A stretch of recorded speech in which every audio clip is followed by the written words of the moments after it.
कल बिहार एपीओ की cut off को डिस्कस करने के बाद अब मैं आपकी मेंस की जो प्रिपरेशन है उसको थोड़ा सा और प्रैक्टिकल कर रहा हूँ, क्योंकि जैसा कि आप जानते हैं लॉ डिक्शन जो हमारा टेलीग्राम चैनल है उस पर हम अक्सर फ्री में आंसर राइटिंग करते हैं। और ऐसे मैं करीबन 30-40 कॉपीज़ जो है इवेल्युएटेड कॉपीज़ वो आपके साथ शेयर किया हूँ, कि जिससे उस फीडबैक से आप अपनी आंसर्स में इम्प्रूवमेंट ला सकें। लेकिन अब मैं एक एक दो दो आंसर्स को डेली ब्रीफ में इवेल्युएट करूँगा आपके साथ यहाँ पे।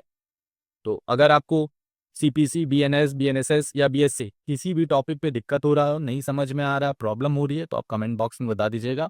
मैं उस सब्जेक्ट या उस पर्टिकुलर टॉपिक को प्रॉपर ऐसे एक्सप्लेन कर दूंगा। चलिए, सीपीसी के आज पहली कॉपी में हम देखते हैं explain and illustrate the rule relating to joinder of plaintiffs and defendant in a civil suit. देखिए, ये जो कॉपी है सीपीसी का, ये दिखाने का मेरा ये मोटिव है क्योंकि इस बच्चे ने कॉपी बहुत अच्छे से लिखी है, नीट एंड क्लीन है, स्ट्रक्चर जैसे होना चाहिए, फ्रेम जैसे होना चाहिए, हेडिंग, सब heading, bullet point, case law का इस्तेमाल जैसे होना चाहिए, सब इसने किया है। अब देखिए, जैसे पहले ही आंसर्स में इन्होंने सबसे अच्छा काम क्या किया है, इंट्रोडक्शन से अपने आंसर्स को स्टार्ट किया।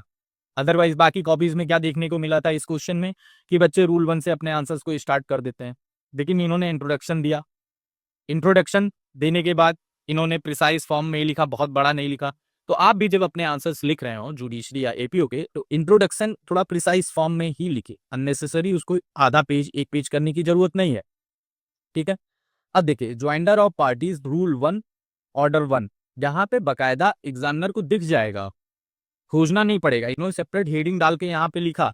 फिर इसके बाद स्टूडेंट ने रूल 1 की दोनों कंडीशन को अलग अलग, ऐसा नहीं है कि एक ही में हौच कौच कर दिया, दोनों कंडीशन को अलग अलग आइडेंटिफाई किया है। ये अच्छी बात है क्योंकि दोनों कंडीशन क्यूमुलेटिव है। ठीक है, क्लियर।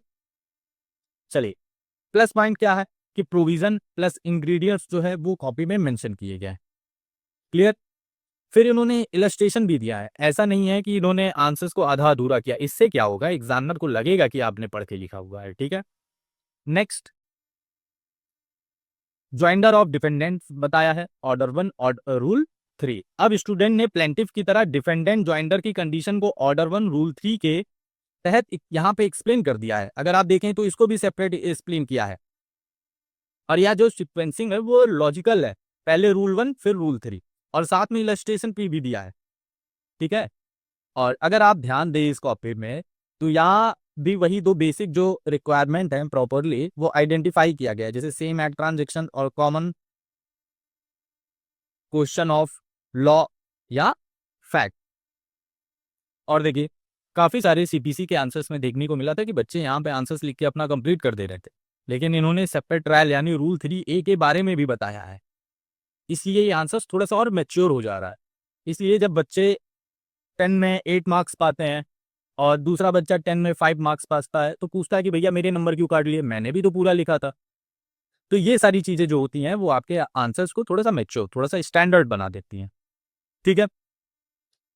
चलिए, स्टूडेंट ने यहाँ रूल 1 3A लिया है, जहां कंडीशन टेक्निकली सेटिस्फाई होने के बावजूद कोर्ट जो है सेपरेट ट्रायल ऑर्डर कर सकता है। क्लियर। और एक बात मान के चलिएगा, ये जो आपका पॉइंट है वो काफी स्कोरिंग पॉइंट है, क्योंकि कैंडिडेट ने केवल ज्वाइंडर की कंडीशन बताकर आंसर बंद नहीं किया, कोर्ट की पावर रिगार्डिंग सेपरेट ट्रायल्स भी बताई गई, और इसके बाद इसका ऑब्जेक्ट दिया है, जो कि बहुत ज्यादा प्लस पॉइंट हो जा रहा है इस आंसर से। क्लियर। मोस्ट इंपॉर्टेंट, मैं बार बार बताता हूं, अपनी कॉपी में इंट्रोडक्शन और कंक्लूजन जरूर लिखिए। तो इस बच्चे ने बकायदा इस आंसर का क्या कंक्लूजन निकल रहा है वो बताया है, और लीगल लैंग्वेज में बताया है। और कंक्लूजन को ऐसा नहीं कि इसने बहुत स्ट्रेच कर दिया हो या खींच दिया हो, कंक्लूजन 4 लाइन में कंप्लीट हो गया। कंक्लूजन का मतलब क्या होता है, निष्कर्ष। और अगर आप लॉ के आंसर्स लिख रहे हैं, तो आपकी कंक्लूजन जो होनी चाहिए वो लीगल फॉर्म में होना चाहिए। ठीक है। क्लियर। यहां तक किसी को कोई दिक्कत हो तो आप कमेंट बॉक्स में बता दीजिएगा। चलिए, देखिए, पहला तो आपके पास थ्योरी बेस्ड क्वेश्चन था, दूसरा क्या है, प्रॉब्लम बेस्ड क्वेश्चन है। मैं दोनों तरीके के क्वेश्चन आपके सामने सीपीसी में लेकर आया हूं कि आपको समझ में आ जाए कि दोनों क्वेश्चन में क्या करना होता है। ठीक है। अब यह बिल्कुल अलग क्वेश्चन है क्योंकि यहाँ पे थ्योरेटिकल डिस्कशन नहीं है। यहाँ पे एग्जामिनर देखना चाहता है आपकी कॉपी में कि कैंडिडेट रूल 1 को दिए हुए फैक्ट पे अप्लाई कर सकता है या नहीं। ठीक है।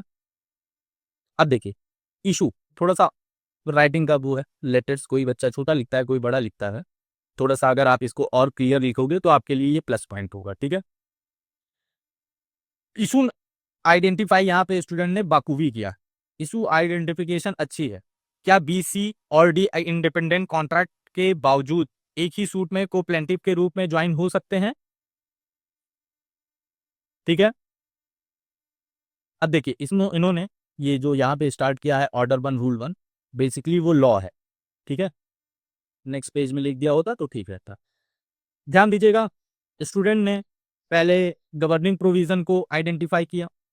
ठीक है, रूल 1 की कंडीशन रखी। प्रॉब्लम क्वेश्चन में यही सही अप्रोच है, यही बेस्ट अप्रोच है, ये आपको भी अपने कॉपी में करना चाहिए। क्लियर, दोनों कंडीशन यहाँ दिया है, कंडीशन 1 और कंडीशन 2।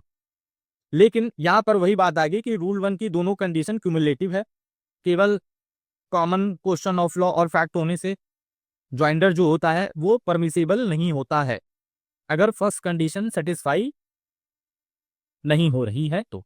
ठीक है, फिर बात कर लेते हैं एप्लीकेशन की। हेडिंग तो मैं सीपीसी के आंसर्स कह लीजिए या कोई भी आंसर्स कह लीजिए, बच्चों की कॉपी में काफी मिसिंग होता है, तो ये आप अपने आंसर्स में जरूर दीजिएगा। यहाँ स्टूडेंट का एप्लीकेशन अच्छा है क्योंकि उसने फैक्ट्स को लॉ से कनेक्ट किया है।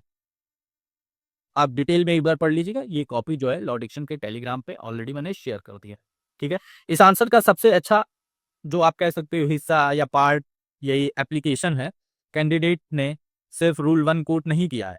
बहुत बच्चे क्या करते हैं, रूल 1 कोट कर देते हैं और आगे बढ़ जाते हैं, बल्कि इन्होंने तीनों कंडीशन को अगर आप ध्यान से देखो तो बताया है।